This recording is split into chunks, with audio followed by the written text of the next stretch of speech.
प्रारंभिक एवं उत्तर मध्यकालीन भारतीय इतिहास में विविध राजवंशों का उदय, विकास और पतन केवल राजनीतिक घटनाओं तक सीमित नहीं था, बल्कि यह धार्मिक सहिष्णुता, सामाजिक संरचना, प्रशासनिक नवाचार, सांस्कृतिक समन्वय तथा आर्थिक गतिविधियों के बहुआयामी विकास को भी दर्शाता है।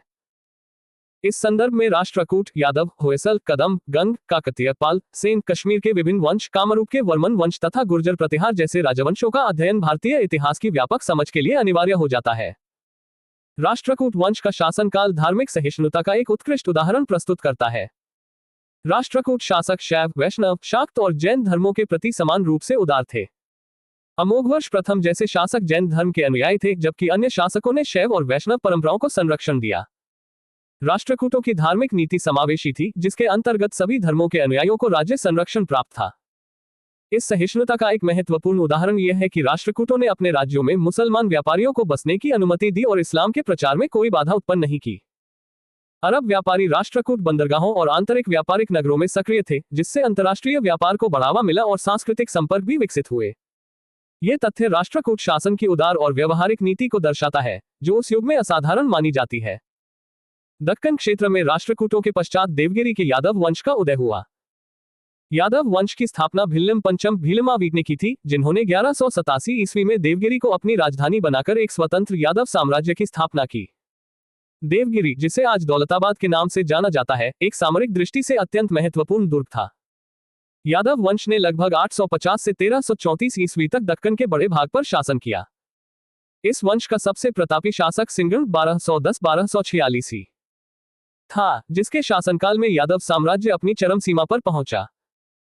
सिंगण ने प्रशासन को सुदृढ़ किया, कृषि और व्यापार को प्रोत्साहित किया तथा विद्वानों और कलाकारों को संरक्षण दिया। यादव वंश का अंतिम स्वतंत्र शासक रामचंद्र था, जिसने अलाउद्दीन खिलजी के सेनापति मलिक काफूर के समक्ष आत्मसमर्पण किया। इसके साथ ही दक्कन में स्वतंत्र यादव सत्ता का अंत हो गया। यादवों के समकालीन दक्षिण भारत में होयसल वंश का विशेष महत्व था। होयसल वंश, जिसे होयसला साम्राज्य भी कहा जाता है, 10वीं से 14वीं शताब्दी के बीच कर्नाटक क्षेत्र में प्रभावशाली रहा। इस वंश की स्थापना द्वार समुद्र वर्तमान हलेबिट में विष्णुवर्धन ने की थी, जिन्होंने 1110 ईस्वी में सिंहासन संभाला। होयसल वंश को यादव वंश की एक शाखा माना जाता है। विष्णुवर्धन ने 1117 में बेलूर में चेन्ना केशव मंदिर का निर्माण करवाया, जो होयसल वास्तुकला का उत्कृष्ट उदाहरण है और चोलों पर उनकी विजय का प्रतीक माना जाता है। यह मंदिर अलंकृत स्तंभों, सूक्ष्म मूर्तिकला और स्थापत्य संतुलन के लिए प्रसिद्ध है। होयसल वंश की राजधानी द्वारसमुद्र थी, जिसे बाद में हलेबिट कहा गया। इस वंश का अंतिम महान शासक वीर बलाल तृतीय था, जिसे 1311 ईस्वी में मलिक काफूर ने पराजित किया, जिससे होयसल सत्ता का अंत हो गया। दक्षिण भारत के प्राचीन राजवंशों में कदंब वंश का विशेष स्थान है। कदंब वंश 4वीं से 6वीं शताब्दी के बीच दक्षिण भारत में सक्रिय रहा। इस वंश के संस्थापक मयूर शर्मा थे, जो ऐतिहासिक साक्ष्यों के अनुसार एक ब्राह्मण थे और कांची में शिक्षा प्राप्त कर रहे थे। बाद में राजनीतिक परिस्थितियों के कारण उन्होंने एक स्वतंत्र क्षत्रिय राजवंश की स्थापना की। कदंब वंश की राजधानी बनवासी वर्तमान उत्तर कन्नड़ जिला थी। कदंब शासकों ने प्रशासन, कृषि और धार्मिक संस्थाओं को सुदृढ़ किया और दक्षिण भारत में प्रारंभिक राज्य संरचना को मजबूत आधार प्रदान किया। गंग वंश भी दक्षिण भारत के प्राचीन राजवंशों में से एक था, जो पूर्वी गंग और पश्चिमी गंग 2 भागों में विभाजित था। पश्चिमी गंग वंश की प्रारंभिक राजधानी कुवलाल कोलर थी, जो बाद में तलकाड हो गई। अभिलेखों के अनुसार गंग वंश के प्रथम शासक कोंकणी वर्मा माने जाते हैं।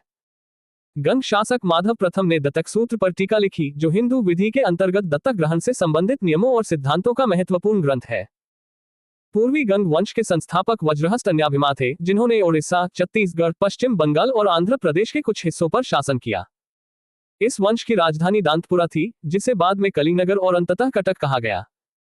राजा भानुदेव चतुर्थ इस वंश के अंतिम शासक थे। दक्कन के पूर्वी भाग में काकतीय वंश का उदय हुआ, जिसने 12वीं से 14वीं शताब्दी के बीच पूर्वी दक्कन के अधिकांश क्षेत्र पर शासन किया। काकतीय वंश की स्थापना बीटा प्रथम ने नलगोंडा क्षेत्र में की थी, जिनकी राजधानी अन्मकोड थी। इस वंश का सबसे शक्तिशाली शासक गणपति देव था, जिसने लगभग 63 वर्षों तक शासन किया और तेलुगु क्षेत्र को एकजुट किया। गणपति देव ने अपनी राजधानी वारंगल स्थानांतरित की और वहीं प्रसिद्ध वारंगल किले की नींव डाली। गणपति देव की पुत्री रुद्रमादेवी, जिन्हें रुद्रदेव महाराज के नाम से भी जाना जाता है, ने लगभग 35 वर्षों तक सफलतापूर्वक शासन किया, जो मध्यकालीन भारत में महिला शासकों की एक दुर्लभ और महत्वपूर्ण मिसाल है। काकतीय वंश का अंतिम शासक प्रताप रुद्रदेव द्वितीय था, जिसने 1289 से 1323 ईस्वी तक शासन किया और अंततः दिल्ली सल्तनत के आक्रमणों के कारण पराजित हुआ। पूर्वी भारत में पाल वंश का उदय 8वीं शताब्दी में हुआ, जिसने बंगाल और बिहार के बड़े हिस्से पर शासन किया। पाल वंश की स्थापना गोपाल ने 750 ईस्वी में की थी। गोपाल बौद्ध धर्म के अनुयायी थे और उन्होंने ओदंतपुरी महाविहार की स्थापना की, जो नालंदा के बाद भारत का दूसरा सबसे पुराना बौद्ध विश्वविद्यालय माना जाता है। गोपाल के उत्तराधिकारी धर्मपाल पाल वंश के सबसे महान शासक माने जाते हैं। धर्मपाल ने विक्रमशिला विश्वविद्यालय की स्थापना की और सोमपुर महाविहार का निर्माण करवाया। पाल शासक महायान और तांत्रिक बौद्ध धर्म के अनुयायी थे और उन्होंने शिक्षा, साहित्य तथा कला को व्यापक संरक्षण दिया। कन्नौज के लिए हुए त्रिपक्षीय संघर्ष में पाल, गुर्जर प्रतिहार और राष्ट्रकूट वंशों के बीच तीव्र प्रतिस्पर्धा हुई, जिसमें धर्मपाल की महत्वपूर्ण भूमिका रही। देवपाल के शासनकाल में जावा के शैलेंद्र वंशी शासक बालपुत्र देव के अनुरोध पर नालंदा में बौद्ध विहार निर्माण हेतु 5 गांव दान किए गए। पाल काल में गुणनीति नामक साहित्यिक शैली का विकास हुआ। पालों के पश्चात बंगाल में सेन वंश का उदय हुआ। सेन वंश की स्थापना सामंत सेन ने राढ़ क्षेत्र में की थी। इस वंश के पूर्वज दक्षिण भारत से आए थे। सेन वंश का प्रथम स्वतंत्र शासक विजयसेन था, जो शैव धर्म का अनुयायी था और जिसने देवपड़ा में प्रद्युम्नेश्वर मंदिर की स्थापना की। सेन वंश की राजधानी नदिया लखनौती थी। बलाल सेन और लक्ष्मण सेन इस वंश के प्रमुख शासक थे। बलाल सेन ने दानसागर और अद्भुत सागर की रचना की, जबकि अद्भुत सागर को लक्ष्मण सेन ने पूर्ण किया।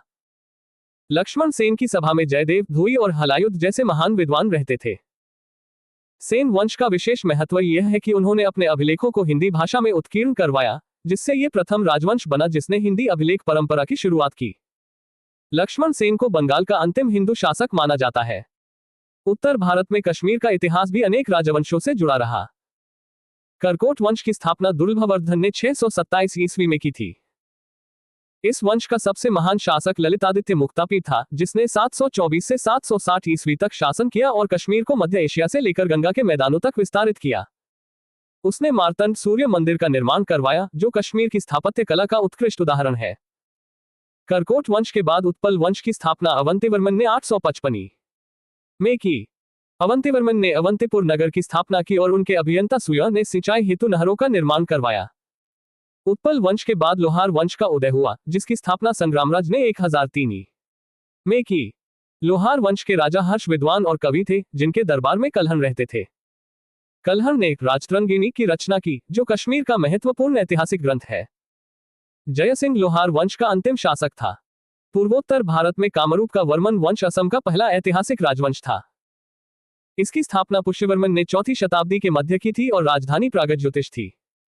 वर्मन वंश के पतन के बाद कामरूप में पाल वंश का शासन हुआ, जिसके पश्चात राज्य का विघटन हो गया। राजपूतों की उत्पत्ति को लेकर विद्वानों में मतभेद है। कुछ विद्वान उन्हें प्राचीन आर्य क्षत्रिय परंपरा से जोड़ते हैं, जबकि अन्य विदेशी मूल का सिद्धांत प्रस्तुत करते हैं। उत्तर भारत में गुर्जर प्रतिहार वंश का उदय हुआ, जिसकी स्थापना नागाभट्ट प्रथम ने की थी। इस वंश ने 8वीं से 11वीं शताब्दी के बीच मध्य उत्तर भारत में शासन किया और अरब आक्रमणों का सफलतापूर्वक प्रतिरोध किया। इस प्रकार प्रारंभिक और उत्तर मध्यकालीन भारत का इतिहास विविध राजवंशों की राजनीतिक शक्ति, धार्मिक सहिष्णुता, सांस्कृतिक समन्वय और प्रशासनिक दक्षता का जीवंत चित्र प्रस्तुत करता है। इन राजवंशों की विरासत भारतीय इतिहास को न केवल समृद्ध बनाती है, बल्कि आज भी भारत की सांस्कृतिक और सामाजिक संरचना में उनकी छाप स्पष्ट रूप से दिखाई देती है। राष्ट्रकूट शासक शैव, वैष्णव, शाक्त और जैन धर्मों के अनुयायी थे और उन्होंने अपने राज्यों में मुसलमान व्यापारियों को बसने और इस्लाम के प्रचार की अनुमति दी थी। राष्ट्रकूट शासक शैव, वैष्णव, शाक्त और जैन धर्म के प्रति समान रूप से उदार थे और उन्होंने सभी धर्मों के अनुयायियों को संरक्षण दिया। राष्ट्रकूटों ने अपने राज्यों में मुसलमान व्यापारियों को बसने और इस्लाम के प्रचार की अनुमति दी थी, जो कि उनके शासनकाल में सहिष्णुता का एक उदाहरण था। देवगिरी के यादव वंश की स्थापना भिल्लम पंचम ने की थी, जिसकी राजधानी देवगिरी वर्तमान में दौलताबाद थी। इस वंश का सबसे प्रतापी राजा सिंगण 1210-1246 था और अंतिम स्वतंत्र शासक रामचंद्र था, जिसने अलाउद्दीन के सेनापति मलिक काफूर के सामने आत्मसमर्पण किया। देवगिरी के यादव वंश की स्थापना भीलमावीक ने की थी, जिन्होंने 1187 ईस्वी में देवगिरी को अपनी राजधानी बनाई और स्वतंत्र यादव साम्राज्य की स्थापना की। देवगिरी, जो आज दौलताबाद के नाम से जाना जाता है, यादव वंश की राजधानी थी, जो 850 से 1334 तक दक्कन में शासन करते थे। 1210 से 1246 ईस्वी तक देवगिरी के यादव वंश का राजा सिंगण 1210-1246 था और वह यादव वंश का सबसे प्रतापी राजा माना जाता है। देवगिरी के यादव वंश का अंतिम स्वतंत्र शासक रामचंद्र था, जिसने अलाउद्दीन खिलजी के सेनापति मलिक काफूर के सामने आत्मसमर्पण किया था। होयसल वंश, जिसे होयसला साम्राज्य के नाम से भी जाना जाता है, 10वीं से 14वीं शताब्दी के बीच दक्षिण भारत के कर्नाटक क्षेत्र में एक प्रमुख राजवंश था, जो अपनी कला, वास्तुकला और साहित्य के लिए प्रसिद्ध था। द्वार समुद्र के होयसल वंश की स्थापना विष्णुवर्धन ने की थी, जिन्होंने 1110 ईस्वी में द्वार समुद्र की राजगद्दी पर आरूढ़ हुए थे। होयसल वंश यादव वंश की एक शाखा थी, जो प्राचीन दक्षिण भारत में शासन करने वाले एक राजवंश थे। बेलूर में चेन्ना केशव मंदिर का निर्माण होयसल राजा विष्णुवर्धन ने 1117 में करवाया था, जो होयसल साम्राज्य की राजधानी हुआ करता था। यह मंदिर होयसल वास्तुकला का एक उत्कृष्ट उदाहरण है और चोलों पर उनकी जीत का प्रतीक है। होयसल वंश का अंतिम महान शासक वीर बलाल तृतीय था, जिसे 1311 ईस्वी में मलिक काफूर ने हराया था। होयसल वंश की राजधानी द्वारसमुद्र थी, जिसे आज हलेबिड के नाम से जाना जाता है। कदम्ब वंश दक्षिण भारत का एक प्राचीन क्षत्रिय राजवंश था। कदम्ब वंश ने 4वीं शताब्दी से 6वीं शताब्दी तक दक्षिण भारत के कुछ हिस्सों पर शासन किया। कदम्ब वंश के संस्थापक मयूर शर्मा थे। कदम्ब वंश की राजधानी बनवासी थी। ऐतिहासिक साक्ष्यों के अनुसार कदम्ब राज्य का संस्थापक मयूर शर्मन नामक एक ब्राह्मण था, जो अपनी शिक्षा दीक्षा के लिए कांची में रहता था। कदम्ब वंश की राजधानी वनवासी बनावसी थी, जो वर्तमान में उत्तर कन्नड़ जिले में स्थित है। गंग वंश दक्षिण भारत के प्राचीन राजवंशों में से एक था। यह 2 भागों में बंटा था, पूर्वी गंग वंश और पश्चिमी गंग वंश। गंग वंश के शासनकाल में संस्कृत साहित्य का विकास हुआ था। वज्रहस्त अन्याभिमा पूर्वी गंगा वंश का शासक और संस्थापक था। राजा भानुदेव चतुर्थ अंतिम शासक थे। राजधानी शहर दांतपुरा था, बाद में इसे कलिंगनगर, आधुनिक मुखलिंगम, आंध्र प्रदेश और अंत में कटक के रूप में जाना जाता है। राजवंश ने उड़ीसा, छत्तीसगढ़, पश्चिम बंगाल और आंध्र प्रदेश के कुछ हिस्सों पर शासन किया। वज्रहस्त अन्याभिमा पूर्वी गंग वंश के संस्थापक और शासक थे, जिन्होंने उड़ीसा, छत्तीसगढ़, पश्चिम बंगाल और आंध्र प्रदेश के कुछ हिस्सों पर शासन किया था। अभिलेखों के अनुसार गंग वंश के प्रथम शासक कोंकणी वर्मा को माना जाता है। गंग वंश की प्रारंभिक राजधानी कुवलाल कोलर थी, जो बाद में तलकाट टैलेकाट हो गई। दत्तक सूत्र पर टीका लिखने वाला गंग शासक माधव प्रथम था। दत्तक सूत्र एक प्राचीन भारतीय विधि ग्रंथ है, जो दत्तक ग्रहण एडॉप्शन के नियमों और सिद्धांतों से संबंधित है। दत्तक सूत्र हिंदू धर्म में दत्तक ग्रहण, अडॉप्टिंग अ चाइल्ड के नियमों और प्रक्रियाओं को निर्धारित करने वाला एक महत्वपूर्ण धर्मशास्त्र ग्रंथ है। यह मुख्य रूप से पुत्रहीन व्यक्ति को दत्तक पुत्र लेने के अधिकार और दायित्वों पर केंद्रित है। काकतीय वंश एक दक्षिण भारतीय राजवंश था। इस वंश ने 12वीं से 14वीं शताब्दी के बीच पूर्वी दक्कन के ज्यादातर हिस्से पर राज किया। काकतीय वंश की राजधानी ओरुगल्लू थी, जिसे अब वारंगल के नाम से जाना जाता है। काकतीय वंश की स्थापना बीटा प्रथम ने नलगोंडा, हैदराबाद में की थी। उनकी राजधानी एनमकोड थी। इस वंश का सबसे शक्तिशाली शासक गणपति था, जिसकी बेटी रुद्रमादेवी ने रुद्रदेव महाराज का नाम ग्रहण किया। काकतीय वंश की स्थापना बीटा प्रथम ने की थी, जिन्होंने नलगोंडा, हैदराबाद में एक छोटा राज्य स्थापित किया, जिसकी राजधानी एनमकोड थी। काकतीय वंश का सबसे शक्तिशाली शासक गणपति था, जिसने लगभग 63 वर्षों तक शासन किया और तेलुगु क्षेत्र को एकजुट किया। रुद्रमादेवी गणपति देव की बेटी थी, जिन्हें रुद्रदेव महाराज के नाम से भी जाना जाता है और जिन्होंने काकतीय वंश के शासनकाल में 35 वर्षों तक शासन किया। काकतीय वंश के शासक गणपति ने अपनी राजधानी वारंगल में स्थापित की थी और उन्होंने ही वारंगल के किले की नींव भी डाली थी। गणपति ने अपनी राजधानी वारंगल में स्थानांतरित कर ली थी।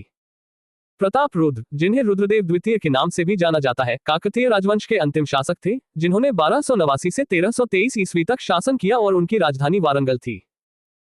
सीमावर्ती राजवंशों जैसे कि हर्यक, शिशुनाग और नंद वंश का अभ्युदय प्राचीन भारत में मगध साम्राज्य के आसपास हुआ, जिन्होंने 544 बीसी से 322 बीसी तक शासन किया। पाल वंश भारत का एक प्रमुख राजवंश था। यह 8वीं से 12वीं शताब्दी तक चला। इस वंश के शासकों ने बंगाल और बिहार के कुछ हिस्सों पर राज किया। पाल वंश के शासक बौद्ध धर्म के महायान और तांत्रिक विद्यालयों के अनुयायी थे। पाल वंश की स्थापना गोपाल ने 750 ईस्वी में की थी और इस वंश की राजधानी मुंगेर मुदगगिरी थी। पाल शासक बौद्ध धर्म के अनुयायी थे। गोपाल पाल वंश का संस्थापक था। वह बौद्ध थे और उन्होंने प्रसिद्ध उदंतपुरा विहार की स्थापना की, जो बिहार शरीफ के आधुनिक शहर का प्राचीन स्थल है, और नालंदा के पास एक और मठ है। गोपाल लगभग 750 एडी में सिंहासन पर आते प्रतीत होते हैं। गोपाल का उत्तराधिकार उनके पुत्र धर्मपाल ने किया। उदंतपुरी विश्वविद्यालय की स्थापना पाल वंश के प्रथम शासक गोपाल ने 8वीं शताब्दी में की थी, जो बौद्ध शिक्षा और अध्ययन का एक महत्वपूर्ण केंद्र था। पाल वंश का सबसे प्रसिद्ध और महान शासक धर्मपाल था, जिसने विक्रमशिला विश्वविद्यालय की स्थापना की थी। धर्मपाल ने बिहार के भागलपुर में विक्रमशिला विश्वविद्यालय की स्थापना की। गोपाल ने 750 ईस्वी में राजवंश की स्थापना की। उन्होंने बिहार के उदंतपुरी में मठ का निर्माण कराया और खुद को बंगाल का पहला बौद्ध राजा माना। कन्नौज के लिए त्रिपक्षीय संघर्ष पाल, गुर्जर प्रतिहार और राष्ट्रकूट वंश के बीच हुआ था और पाल वंश की ओर से इसमें सर्वप्रथम धर्मपाल शामिल हुआ था। कन्नौज पर नियंत्रण के लिए पाल, प्रतिहार और राष्ट्रकूट राज्यों के बीच त्रिपक्षीय लड़ाई हुई। लगभग 790 में धर्मपाल और वत्सराज के बीच त्रिपक्षीय संघर्ष का पहला चरण आरंभ हुआ। प्रयाग में प्रतिहार राजा वत्सराज के साथ हुए युद्ध में धर्मपाल की हार हुई। 11वीं सदी के गुजराती कवि सोठल ने पाल शासक धर्मपाल को उत्तरापथ स्वामी की उपाधि से संबोधित किया था, जो कि पाल राजवंश के एक महत्वपूर्ण शासक थे। सोमपुर महाविहार का निर्माण पाल वंश के राजा धर्मपाल ने करवाया था, जो 8वीं शताब्दी के अंत या 9वीं शताब्दी की शुरुआत में था। उदंतपुरी बिहार के प्रसिद्ध बौद्ध मठ का निर्माण पाल शासक गोपाल ने करवाया था और यह नालंदा के बाद भारत का दूसरा सबसे पुराना महाविहार माना जाता है। जावा के शैलेंद्रवंशी शासक बालपुत्र देव के अनुरोध पर देवपाल ने उसे नालंदा में एक बौद्ध विहार बनवाने के लिए 5 गांव दान में दिए थे। गोणी रीति नामक साहित्यिक विद्या का विकास पाल शासकों के समय में हुआ था। पाल शासकों ने साहित्य, कला और शिक्षा को खूब प्रोत्साहन दिया, जिससे गोणी रीति जैसी साहित्यिक विद्या का विकास हुआ। सेनवंश की स्थापना सामंत सेन ने राढ़ में की थी और वह 11वीं और 12वीं शताब्दी में बंगाल में शासन करने वाले एक महत्वपूर्ण राजवंश था। सेन राजवंश के पूर्वज दक्षिण से आए थे और 11वीं शताब्दी की शुरुआत में दक्षिण पश्चिमी बंगाल में सरदार के रूप में स्थापित हुए थे। सेन राजवंश की राजधानी नदिया लखनौती थी, जो बंगाल में स्थित था। सेनवंश के प्रमुख शासकों में विजय सेन, बलाल सेन और लक्ष्मण सेन शामिल थे, जिन्होंने बंगाल में सेन साम्राज्य को स्थापित किया और विस्तारित किया। सेन वंश का प्रथम स्वतंत्र शासक विजय सेन था, जो शैव धर्म का अनुयायी था और उसने बंगाल में सेन राजवंश की नींव रखी। सेन शासक बल्लाल सेन ने दानसागर और अद्भुत सागर नामक ग्रंथों की रचना की थी और अद्भुत सागर को उनके पुत्र लक्ष्मण सेन ने पूर्ण किया था। सेन वंश के शासक लक्ष्मण सेन की राज्यसभा में गीत गोविंद के लेखक जयदेव, पवनदूत के लेखक धोई और ब्राह्मण सर्वस्व के लेखक हलायुध रहते थे। हलायुध लक्ष्मण सेन के शासनकाल में प्रधान न्यायाधीश, चीफ जस्टिस और मुख्यमंत्री, चीफ मिनिस्टर दोनों थे।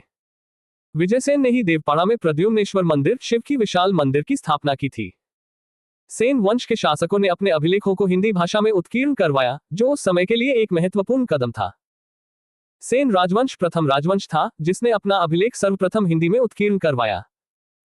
लक्ष्मण सेन को बंगाल का अंतिम हिंदू शासक माना जाता है, जो सेन राजवंश का अंतिम शासक था। कश्मीर पर कई राजवंशों ने शासन किया है, जिनमें करकोटा, लोहारा, उत्पल, शाहमीर, मुगल, अफगान, दुर्रानी और सिख वंश शामिल है। कश्मीर में करकोट वंश के बाद उत्पल वंश और फिर लोहार वंश ने शासन किया, जो कालक्रम के अनुसार इस प्रकार है: करकोट वंश, उत्पल वंश और लोहार वंश। इस वंश की स्थापना दुर्लभ वर्धन ने लगभग 627 ईस्वी में की थी। इस शासक के शासनकाल में चीनी यात्री ह्वेनसांग ने कश्मीर की यात्रा की थी। ललितादित्य मुक्तापीड इस वंश का सबसे महान और शक्तिशाली राजा था। इसका शासनकाल लगभग 724 ईस्वी से लेकर 760 ईस्वी के मध्य माना जाता है। 627 में दुर्लभवर्धन नामक व्यक्ति ने कश्मीर में कारकीट वंश, हिंदू वंश की स्थापना की थी। चीनी बौद्ध भिक्षु और यात्री ह्वेनसांग ने राजा हर्षवर्धन के शासनकाल में भारत की यात्रा की थी और उन्होंने कश्मीर का भी दौरा किया था। ह्वेनसांग ने उसके शासनकाल में कश्मीर की यात्रा की। कारकोट वंश का सबसे शक्तिशाली राजा ललितादित्य मुक्तापीड था, जिसने कश्मीर में 724 से 760 ईस्वी तक शासन किया और अपने शासनकाल में कश्मीर को मध्य एशिया से लेकर गंगा के मैदानी इलाकों तक फैलाया। ललितादित्य मुक्तापीड ने कश्मीर में मार्तंड सूर्य मंदिर का निर्माण करवाया था, जो 8वीं शताब्दी ईस्वी में बना था। मार्तंड सूर्य का एक और संस्कृत पर्याय है। इसका निर्माण करकोटा राजवंश के तीसरे शासक ललितादित्य मुक्तापीड ने करवाया था। कश्मीर का मार्तंड मंदिर का निर्माण ललितादित्य मुक्तापीड के द्वारा करवाया गया था। कारकोट वंश के बाद कश्मीर पर उत्पल वंश का शासन हुआ था, जिसकी स्थापना अवंतीवर्मन ने 855 में की थी। उत्पल वंश की स्थापना अवंतीवर्मन ने की थी, जिन्होंने 855 में कश्मीर पर शासन करना शुरू किया था। अवंतीपुर नामक नगर की स्थापना अवंतीवर्मन ने की थी। अवंतीवर्मन के अभियंता सूर्य ने सिंचाई के लिए नहरों का निर्माण करवाया। 980 में उत्पल वंश की रानी दिद्दा एक महत्वाकांक्षी और कुशल शासिका थी, जिसने कश्मीर पर 980 से 1003 तक शासन किया। उत्पल वंश के बाद 1003 ईस्वी में संग्रामराज ने लोहार वंश की स्थापना की, जिसने लगभग 1320 ईस्वी तक कश्मीर पर शासन किया।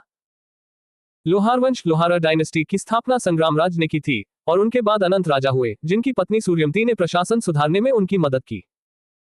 लोहार वंश के शासक हर्ष को विद्वान, कवि और कई भाषाओं का ज्ञाता माना जाता था। कल्हण उनका आश्रित कवि था। कल्हण, जो राजतरंगिणी के लेखक थे, वे कश्मीर के लोहार वंश के राजा हर्ष के दरबार में थे और उन्हें हर्ष का आश्रित कवि माना जाता है। जयसिंह लोहार वंश का अंतिम शासक था, जिसने 1128 से 1155 तक शासन किया और कल्हण की राजतरंगिणी का विवरण भी जयसिंह के शासन के साथ ही समाप्त हो जाता है। कामरूप का वर्मन वंश, जो 385 से 685 तक चला, असम के कामरूप साम्राज्य का पहला ऐतिहासिक राजवंश था, जिसकी स्थापना पुष्यवर्मन ने की थी। 4वीं शताब्दी के मध्य में कामरूप में वर्मन वंश का उदय हुआ, जिसकी स्थापना पुष्यवर्मन ने की थी और इसकी राजधानी प्रागज्योतिष प्राचीन असम थी। 4वीं शताब्दी के मध्य में कामरूप में वर्मन वंश की स्थापना हुई। इस वंश की स्थापना पुष्यवर्मन ने की थी, जो समुद्रगुप्त के समकालीन थे।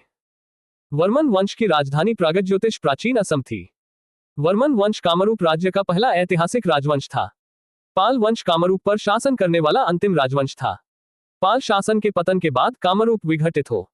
राजपूतों की उत्पत्ति के बारे में विद्वानों में मतभेद है। कुछ विद्वानों का मानना है कि राजपूतों की उत्पत्ति प्राचीन आर्य क्षत्रिय वंश से हुई थी। वहीं कुछ विद्वानों का मानना है कि राजपूतों की उत्पत्ति विदेशी मूल की थी।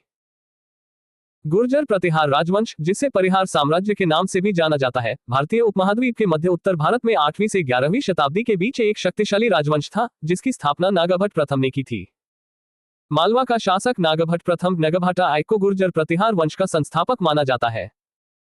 नागाभट्ट प्रथम 8वीं शताब्दी में मालवा क्षेत्र में गुर्जर प्रतिहार वंश के संस्थापक थे। गुर्जर प्रतिहार वंश ने पश्चिमी भारत में अरब आक्रमणों का विरोध करने में महत्वपूर्ण भूमिका